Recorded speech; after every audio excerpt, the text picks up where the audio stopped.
সুন্নিরা বেশি দরুদ পড়ে। সুন্নিরা দরুদ পড়ে কারণ দরুদ সুন্নিয়তের আলামত। দরুদ সুন্নিয়তের আলামত। বেশি দরুদ পড়বেন, আমার নবী বলেছেন একবার পড়বে 10 বার দেখে। ও দরুদ পড়বো না, দরবারে বিদায় বলছি আর কি, দরবার না হলে বলতাম না, সাহস করে। আর উলামায়ে কেরাম থাকলে একটু সাহস লাগে। আচ্ছা বলেন তো দেখি, আমরা যেটা করি কাজ সেটা ফজিলতপূর্ণ নাকি আল্লাহ যেটা করেন সেটা ফজিলতপূর্ণ? চিন্তা করে বলিয়েন, পরে দুঃখে পড়ে যাবেন। আমরা কাজ যেটা করি সেটা ফজিলতপূর্ণ হবে না আল্লাহরটা ফজিলতপূর্ণ হবে? আল্লাহ কি নামাজ পড়েন? নামাজ কে পড়ে? আমরা। আল্লাহ কি করে? দরুদ পড়ে।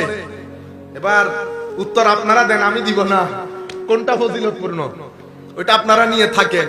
আমি আপনাদেরকে বলতে চাচ্ছিলাম, আমার আল্লাহ দেখেন, ইন্নাল্লাহু ওয়া মালাইকাতাহু ইউসাল্লুনা আলান নবী।